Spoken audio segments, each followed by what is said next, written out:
Hello everyone, welcome to our new session of KCC tutorials. तो बच्चों, आज हम लोग 10वीं कक्षा का हिंदी लोक भारती का श्रम साधना ये पाठ पढ़ने वाले हैं। इस पाठ का नेक्स्ट पार्ट अगला भाग हम इस वीडियो में पढ़ने वाले हैं। पहले वाले वीडियो में हमने शुरुआती भाग देखा था। ये जो श्रम साधना पाठ है ये श्री कृष्णदास जाजू इनके द्वारा लिखा गया है। इनके बारे में हमने पढ़ा था, इनका परिचय देखा था। तो श्रम साधना, श्रम क्या होता है, इसका महत्व क्या होता है, ये सभी बातें इस लेसन में हम पढ़ रहे हैं।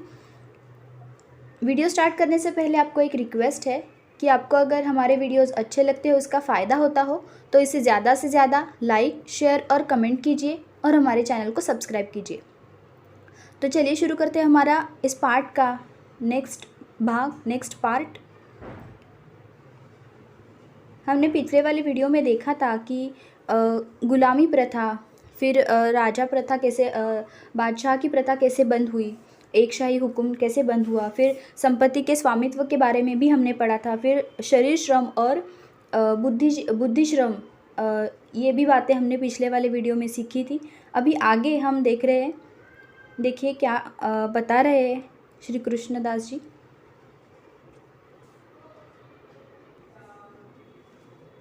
मनुष्य समाज में रहने से अर्थात समाज की कृपा से ही व्यवहार चलाने लायक बनता है। वही समाज ही होता है जो एक मनुष्य को अपनी प्रगति के पथ पर रखता है। मतलब कुछ भी अगर करना है तो हमें समाज में रहना चाहिए। समाज के रहते ही हम कुछ कर सकते हैं, व्यवहार कर सकते हैं। बालक प्राथमिक शाला से लेकर देश विदेश के ऊंचे से ऊंचे महाविद्यालयों में सीखकर जो योग्यता प्राप्त करता है, वे शिक्षालय या तो सरकार द्वारा चलाए जाते हैं, जिनका खर्च आम जनता से टैक्स के रूप में वसूल किए हुए पैसों से चलता है, या फिर दानी लोगों की कृपा से। ये जो देश विदेश में पढ़ने जाते हैं बच्चे, मतलब प्राथमिक शाला यहाँ से प्राप्त करते हैं, मतलब प्राथमिक शिक्षण यहाँ से प्राप्त करते हैं। कुछ लोग होते हैं जो यहीं पर अच्छे खासे महाविद्यालयों में पढ़ते हैं, या फिर ऊंचे ऊंचे जो बाहर के देशों में महाविद्यालय है, कॉलेजेस है, इनमें पढ़ने के लिए जाते हैं और वहाँ पर जाकर अपने पैरों पर खड़े होते हैं। मतलब ये शिक्षा पाते हैं, योग्यता प्राप्त करते हैं।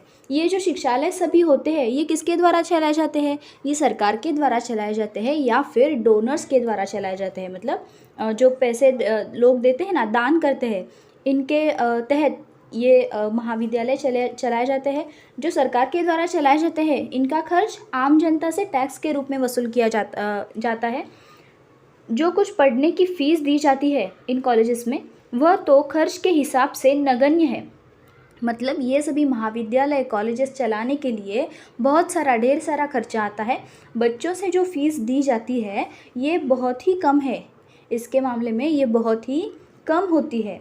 उसको समाज का अधिक कृतज्ञ रहना चाहिए कि उस पैसे के बल पर वह विद्या पढ़कर योग्यता प्राप्त कर सका।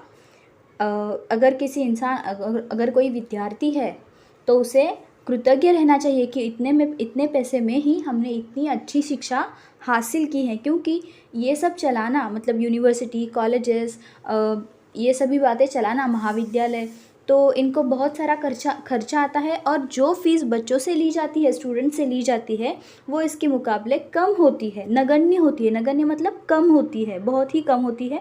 तो विद्यार्थी को कृतज्ञ रहना चाहिए कि उसे पैसे के बल पर वह विद्या पढ़कर योग्यता प्राप्त कर सका। इस सारी शिक्षा में जो कुछ ज्ञान मिलता है, जो भी ज्ञान प्राप्त होता है, वह भी हज़ारों वर्षों तक अनेक तपस्वियों ने मेहनत करके जो कण कण संग्रहित कर रखा है उसी के बल पर मिलता है। आज हम जो भी पढ़ते हैं, जो भी ज्ञान प्राप्त करते हैं, भले ही वो इतिहास हो, विज्ञान हो या फिर गणित हो, कोई भी सब्जेक्ट हम अगर पढ़ते हैं, मैथमेटिक्स का पढ़ते हैं, तो पहले इतिहास में गणितज्ञ जो भी है, मैथमेटिशियंस लोग जो है, इन्होंने सभी बातें पढ़कर, सोच समझकर ये लिखी गई है। इतिहासकारों ने सभी पूरा इतिहास अच्छे से लिखा हुआ है, तभी आज हम ये इतिहास पढ़ते हैं। विज्ञान, बहुत सारे शास्त्रज्ञ, साइंटिस्ट, संशोधक, इन सभी ने बहुत सारी पढ़ाई करके, प्रैक्टिकल्स करके ये सभी नॉलेज हमारे लिए इकट्ठा करके रखा है, ये सभी ज्ञान हमारे लिए उपलब्ध करके रखा है।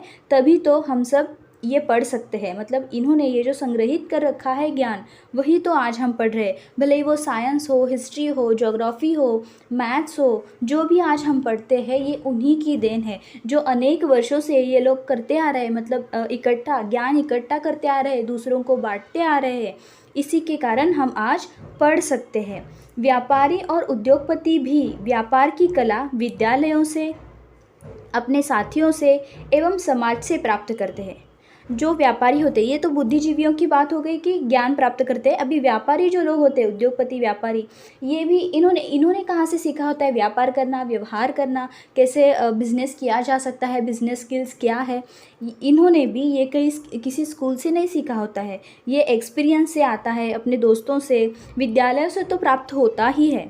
ये बात थियोरेटिकली विद्यालयों से, मतलब शिक्षा हासिल करके ये सभी बातें तो जानी ही जाती है। बिजनेस स्किल्स क्या है, व्यापार कैसे करना है, कैसे शुरू करना है, शुरुआत में क्या करना है, ये सभी बातें तो थियोरेटिकली हम क्लासेस में, कॉलेजेस में पढ़ते ही हैं, पढ़ाई में ये बातें हम पढ़ते हैं। लेकिन जब प्रैक्टिकली हम वर्कआउट करते हैं तो अपने साथियों से एवं समाज से ये सभी बातें सीखते हैं, ये सभी बातें प्राप्त करते हैं कि कैसे बिजनेस किया जा सकता है, कैसे व्यापार किया जा सकता है, अपना उद्योग है ये कैसे फैलाना है, इसे बढ़ाना कैसे है। ये सभी बातें जब भी हम प्रैक्टिकली सब कुछ करेंगे तभी हमें ज्ञात होगी। इसके लिए हमें श्रम करना पड़ेगा, भले ही वो श्रम बुद्धि का हो या फिर शरीर का हो। बुद्धिजीवी और श्रमजीवी, ये दोनों भी उतने ही इम्पॉर्टेंट है। देखिए आगे क्या कह रही है। जब अपनी योग्यता प्राप्त करने में हमारा खुद का हिस्सा अल्पतम है और समाज की कृपा का अंश अत्यधिक है, तो हमें जो योग्यता प्राप्त हुई है उसका उपयोग समाज को अधिक से अधिक देना और उसके बदले में समाज से कम लेना, यही न्याय तथा हमारा कर्तव्य माना जा सकता है। देखिए जब भी हम किसी के काबिल बन जाते हैं, अगर कोई डिग्री हम पा सकते, फॉर एग्जांपल हमने डिग्री पाई है, मतलब हम कैपेबल हो गए हैं, अभी समाज, हमारा कर्तव्य है कि हम समाज के लिए कुछ करें, क्योंकि समाज ने हमें ज्ञान दिया है, शिक्षा दी है, हम अभी योग्यता प्राप्त कर चुके हैं, हमारा खुद का हिस्सा भले ही अल्पतम है, हमने कुछ कम किया है, लेकिन समाज ने हमें उससे ज़्यादा दिया है, बहुत कुछ सिखाया है। तो ये हमारा कर्तव्य बनता है, हमारी जिम्मेदारी बनती है कि हम समाज से कम ले और समाज को अधिक से अधिक दे। अपने जो कर्तव्य है समाज के प्रति, ये हमें अच्छी तरह से करने चाहिए। इसके उल्टा हम क्या करते, देखिए चल रहा है कुछ उल्टा ही। व्यक्ति समाज को कम से कम देने की इच्छा रखता है, समाज के प्रति कोई भी सेवा भाव नहीं रखता है, क्योंकि समाज जो है वो इकट्ठा नहीं है, इसीलिए ऐसा होता है। व्यक्ति समाज को कम से कम देने की इच्छा रखता है, समाज से अधिक लेने का प्रयत्न करता है। कुछ भी ना देना पड़े तो उसे रंज नहीं होता, मतलब उसे गिल्ट फील नहीं होता। अगर वो कुछ ना दे सके समाज को, उसका समाज के प्रति जो कर्तव्य है ये पूरा ना कर सके, तो उसे कोई रंज नहीं होता, मतलब उसे कोई बुरा नहीं लगता कि उसने समाज के प्रति कुछ सेवा नहीं की, अपना कर्तव्य पूरा नहीं किया। इस बात का उसे ज़रा सा भी गिल्ट नहीं होता है। तो यही बात ये कह रहे हैं कि जब हम समाज से कुछ लेते हैं, समाज ने हमें जो कुछ भी दिया है, ज्ञान दिया है, व्यवहार की बातें सिखाई हैं, व्यापार की बातें सिखाई हैं, तो ये हमारा कर्तव्य बनता है कि हम भी समाज के लिए कुछ करें, कुछ अच्छे काम करें। ये बात यहाँ पर कही गई है।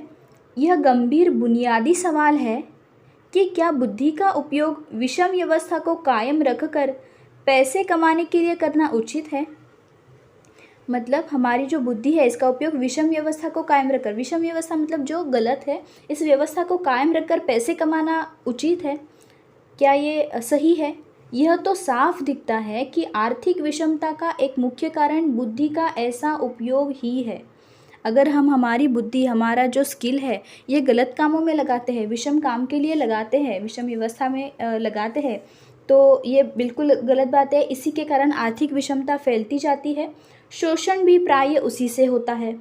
समाज में जो आर्थिक और सामाजिक विषमताएं चल रही है, विषमताएं मतलब भेदाभेद, डिफरेंस करना, ये सभी बातें जो चल रही है समाज में, तो और जिससे शोषण, अशांति होती है, उसे मिटाने के लिए जगत में अनेक अनेक योजनाएं अब तक सामने आई हैं और इनमें कुछ पर अमल भी हो रहे हैं कि आर्थिक विषमता ना रहे, सामाजिक विषमता ना रहे। इसके कारण पूरे वर्ल्ड में बहुत सारे अ, योजनाएं अभी चालू है, जारी है अभी भी, और इस पर इनमें से कुछ पर अमल भी हो रहा है। मतलब ये वर्कआउट में भी है, प्लान आउट में भी है, प्लान आउट हो गया है किसी का, और कुछ अभी चल रही है। अहिंसा के द्वारा अहिंसा द्वारा यह जटिल प्रश्न हल करना हो तो गांधी जी ने इस आशय का सूत्र बताया है। अहिंसा मतलब किसी की हिंसा न करना, इसके द्वारा यह प्रश्न को हल करना है तो गांधी जी ने क्या सूत्र बताया है, देखिए। पेट भरने के लिए हाथ पैर और ज्ञान प्राप्त करने के लिए ज्ञान देने के लिए बुद्धि, ज्ञान प्राप्त करने और ज्ञान देने के लिए बुद्धि। ऐसी व्यवस्था हो कि हर एक को 4 घंटे शरीर श्रम करना पड़े और 4 घंटे बौद्धिक काम करने का मौका मिले, और 4 घंटों के शरीर श्रम से इतना मिल जाए कि उसका निर्वाह चल सके। देखिए कितने अच्छी तरीके से महात्मा गांधी जी ने यहाँ पर एक सूत्र दिया है कि ऐसी व्यवस्था बनाई जाए कि हर एक को 4 घंटे शरीर श्रम करना पड़े। जो भी इंसान हो, वो भले ही बुद्धिजीवी हो या श्रमजीवी हो, हर एक इंसान को 4 घंटे शरीर श्रम करना पड़े, 4 घंटे बौद्धिक श्रम करना पड़े, और 4 घंटों के शरीर श्रम से उसे इतना मिल जाए कि उसका निर्वाह चल सके, उसका उदर निर्वाह चल सके। पेट भरने के लिए हाथ पैर और ज्ञान प्राप्त करने के और देने के लिए बुद्धि, इन दोनों की उपलब्धता यहाँ पर होनी चाहिए, ऐसा महात्मा गांधी जी ने सूत्र बताया है। अभी समाज में यह चल रहा है कि बहुत से लोग अपनी आजीविका शरीर श्रम से चलाते हैं और थोड़े बौद्धिक श्रम से चलाते हैं। ये आज की हकीकत है कि अपनी आजीविका, आजीविका मतलब हमारा जो डेली रूटीन है, जो भी जीवन है, आजीविका मतलब जीवन, हमारा जीवन श्रम, शरीर श्रम से हम चलाते हैं, और थोड़े ही लोग होते हैं जो बौद्धिक श्रम से अपना जीवन व्यतीत करते हैं। जिनके पास संपत्ति अधिक है वे आराम में रहते हैं, जिनको कोई ज़रूरत ही नहीं है ना शरीर श्रम की ना बौद्धिक श्रम की, तो ये लोग जो है जिनके पास बहुत ज़्यादा संपत्ति है तो ये आराम में रहते हैं। अनेक लोगों में श्रम करने की आदत भी नहीं है। बहुत से ऐसे लोग होते हैं जो आलस्य इनमें होता है, तो इनमें श्रम करने की आदत नहीं होती है। इस दशा में उक्त नियम का अमल होना दूर की बात है। उक्त नियम का मतलब ऊपर जो ये नियम दिया गया है, इस नियम का अमल होना दूर की बात है। फिर भी उसके पीछे जो तथ्य है वह हमें स्वीकार करना चाहिए, भले ही हमारी दुर्बलता के कारण हम उसे ठीक तरह से न निभा सके, क्योंकि आजीविका की साधन सामग्री किसी न किसी के श्रम बिना हो ही नहीं सकती। ये जो आजीविका की साधन सामग्री है, मतलब ये सभी बातें जो हमें ऊपर करने के लिए बताई गई है इस नियम में, तो ये सभी बातें श्रम के बिना हो ही नहीं सकती। हमें ये बात स्वीकार करनी है। भले ही ऐसे लोग हैं जो श्रमजीवी भी नहीं है ना बुद्धिजीवी है, ये सिर्फ आराम करते हैं, लेकिन इनके लिए क्या कहा गया है, उसके पीछे जो तथ्य है, इस नियम के पीछे जो तथ्य है, जो महात्मा गांधी जी ने नियम बताया है, इसके पीछे जो तथ्य है हमें उसे स्वीकार करना चाहिए। भले ही हमारी दुर्बलता के कारण हम उसे ठीक तरह से निभा ना सके, मतलब कुछ कारण होने के कुछ ऐसे पॉसिबिलिटीज़ होती है कि हम ना श्रमजीवी में आते हैं ना बुद्धिजीवी में आते हैं, तो हम उसे ठीक तरह से निभा ना सके, क्योंकि आजीविका की साधन सामग्री किसी न किसी के श्रम के बिना तो हो ही नहीं सकती, तो किसी न किसी को तो श्रम करना ही पड़ता है। इसलिए बिना शरीर श्रम किए उस सामग्री का उपयोग करने का न्यायोचित अधिकार हमें नहीं मिलता। शरीर श्रम करना ही पड़ता है। अगर पैसे के बल पर हम सामग्री खरीदते हैं तो उस पैसे की जड़ भी अंत में श्रम ही है। पैसे के बल से तो कोई भी चीज़ खरीदी जा सकती है, ये बात सच है, लेकिन इस पैसे के अंत में क्या है, फिर से हमें शरीर श्रम ही करना पड़ेगा। तो यही बात यहाँ पर कही गई है। धनिक लोग अपनी ज़्यादा संपत्ति का उपयोग समाज के हित में ट्रस्टी के तौर पर करते हैं। देखिए धनिक लोग जो होते हैं, जो अपना समाज के प्रति कैसे कर्तव्य पूरा करते हैं, ये क्या करते हैं कि समाज के हित में ट्रस्टी के तौर पर काम करते हैं। ट्रस्टी मतलब किसी को पैसे स्पॉन्सर करना वगैरह वगैरह, ये सभी बातें ये लोग करते रहते हैं जिनके पास संपत्ति ज़्यादा होती है। संपत्ति दान यज्ञ और भूदान यज्ञ का भी आखिर आशय क्या है? संपत्ति दान यज्ञ और भूदान यज्ञ, भूदान मतलब ज़मीन दे देना दान में, और संपत्ति दान में दे देना, इन दोनों का आखिर आशय क्या है?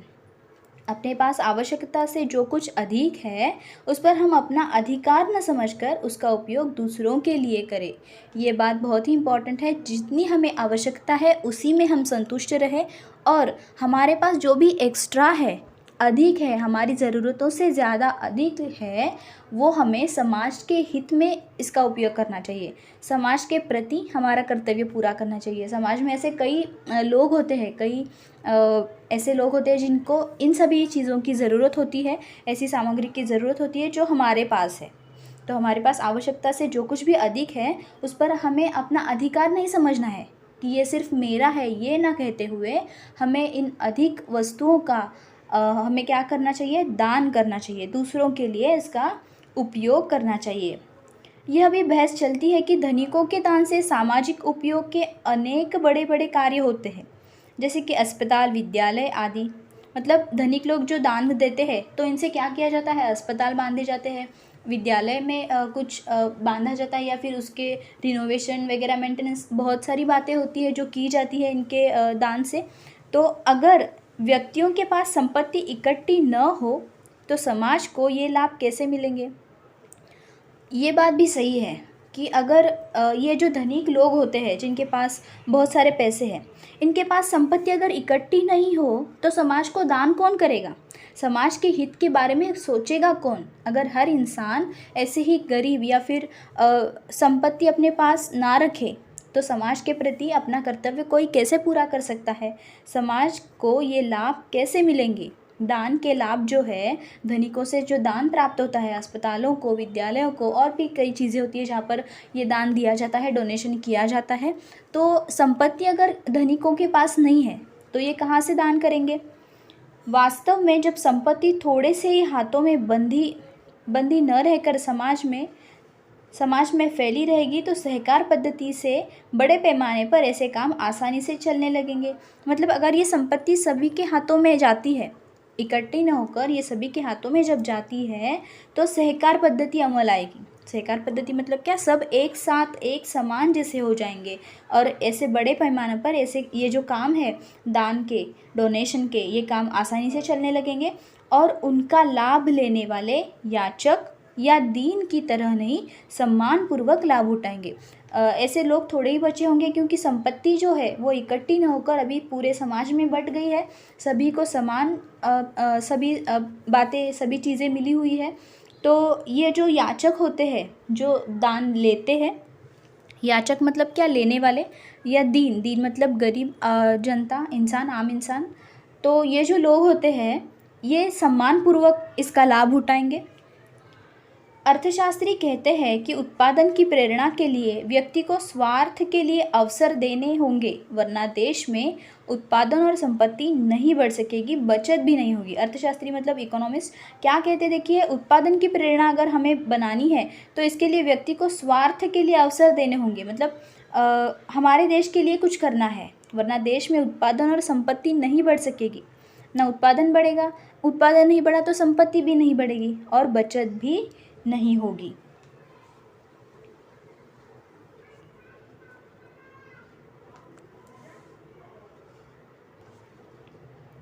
देखिए आगे लेखक क्या कह रहे हैं। अनुभव बताता है कि पूंजी गरीबी या बेकारी की समस्या हल नहीं कर सकी है। पूंजी मतलब हमने जो संपत्ति इकट्ठा की है, जो भी एस्टेट प्रॉपर्टी है, मतलब पूंजी, ये गरीबी या बेकारी की समस्या को हल नहीं कर सकी है, क्योंकि पूंजी है, एक दिन तो ख़त्म हो ही जाएगी।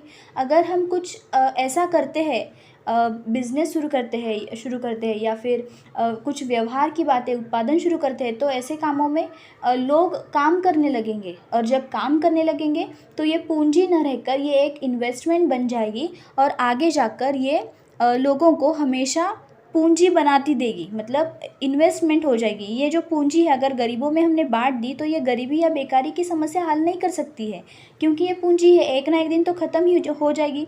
अगर हमें ये ख़त्म न होने देनी है तो हमें काम करना चाहिए, कंटिन्यूअसली हमें शरीर श्रम, बुद्धि श्रम करने चाहिए। नैतिक दृष्टि से भी स्वार्थ वृत्ति का पोषण करना योग्य नहीं है।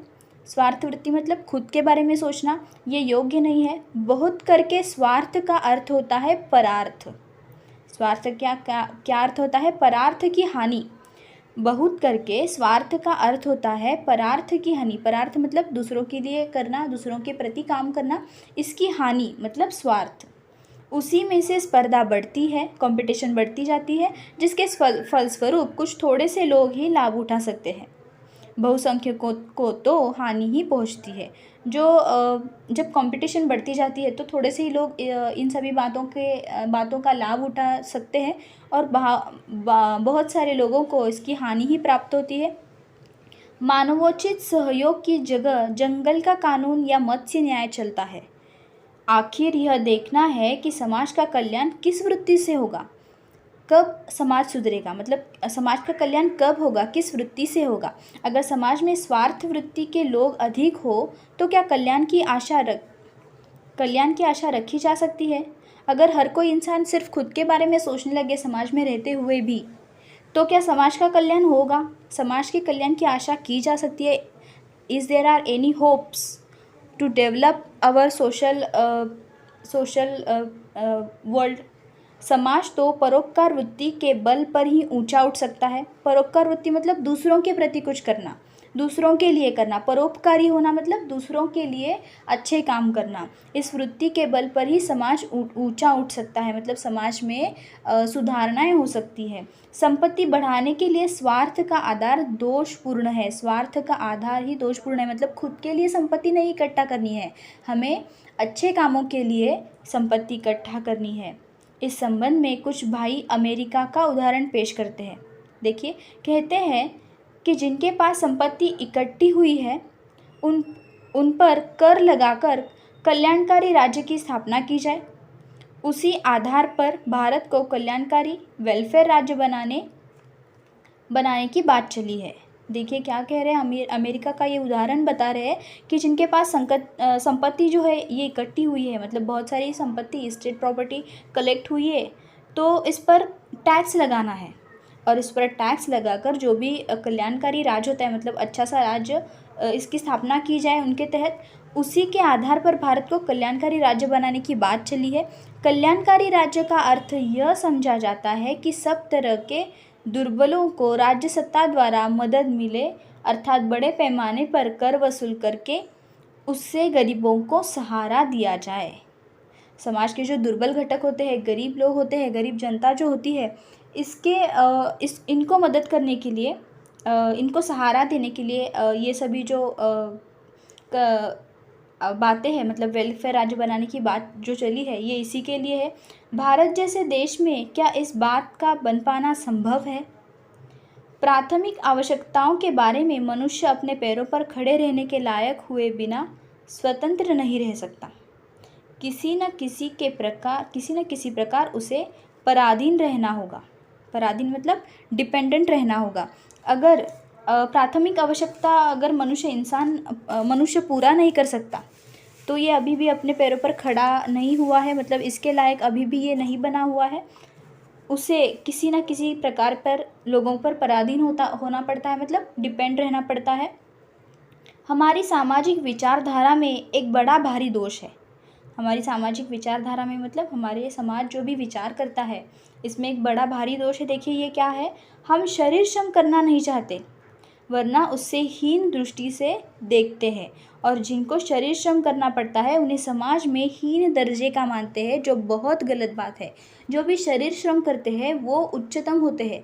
असल में जो शरीर श्रम करते हैं वही संपत्ति के असली स्वामी होते हैं। स्वामित्व उन्हीं का होता है जो शरीर श्रम करते हैं। लेकिन हमारी सामाजिक जो विचारधारा है ये बिल्कुल उल्टी है। जो शरीर श्रम करते हैं उन्हें समाज में हीन दर्जे का माना जाता है, मतलब ये कम समझते हैं समाज में इनको लोग। जिनको शरीर श्रम करना पड़ता है उन्हें समाज में हीन दर्जे का मानते हैं। अमीर या गरीब कोई भी श्रम करना नहीं चाहता।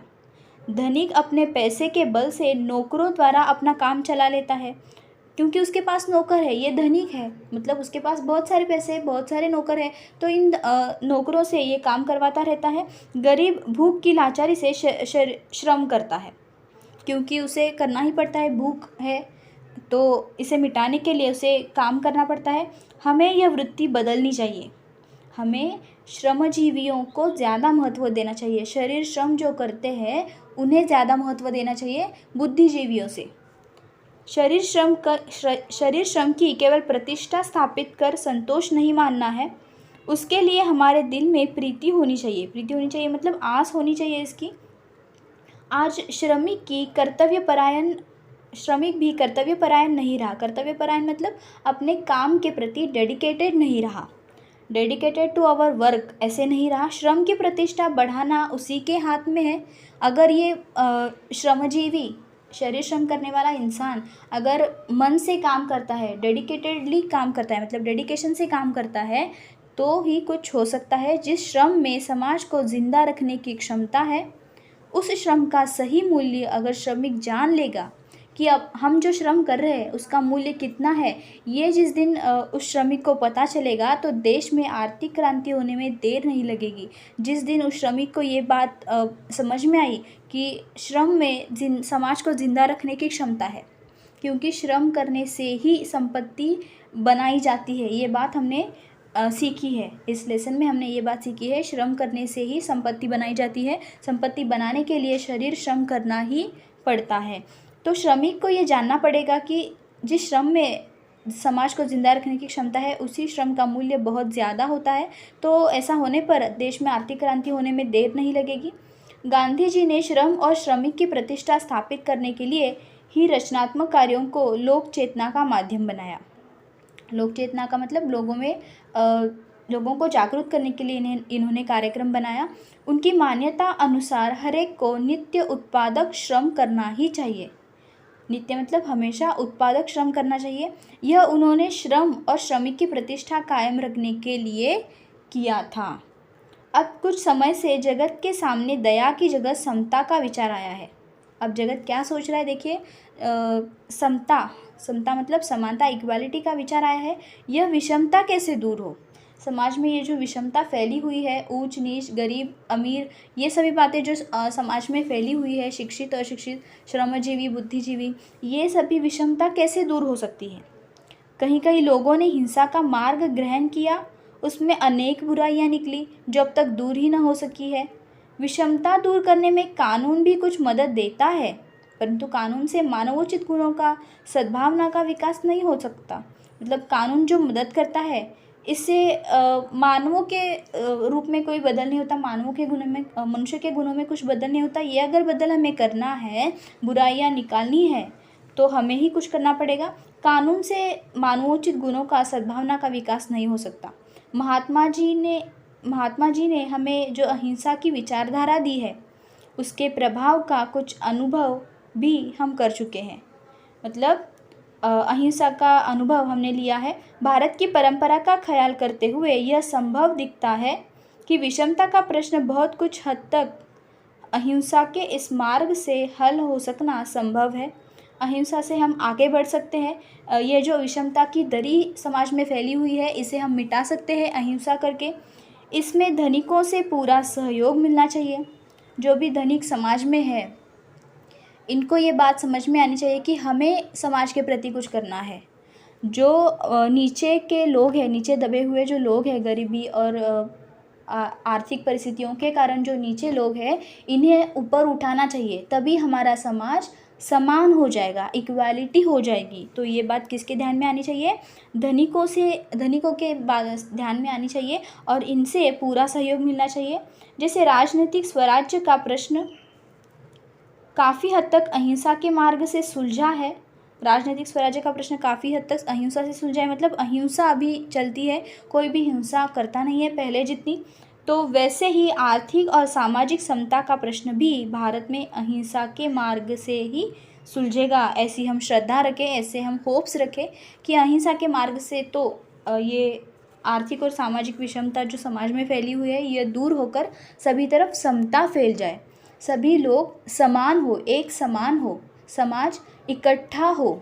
समाज के इकट्ठा होने में ही समाज की ताकत होती है। अगर हम बिखरे हुए होते हैं तो इसे कोई भी तोड़ सकता है, कोई भी इसे परास्त कर सकता है। लेकिन समाज अगर इकट्ठा है, समाज के लोग इकट्ठे हैं, ये एक ही विचार करते हैं, समता पर है ये, तो इसे कोई हरा नहीं सकता, मतलब ये ज़्यादा प्रगति करता है। तो ये पाठ हमने जो पढ़ा, ये राजनीति का विकल्प इस किताब से लिया गया है।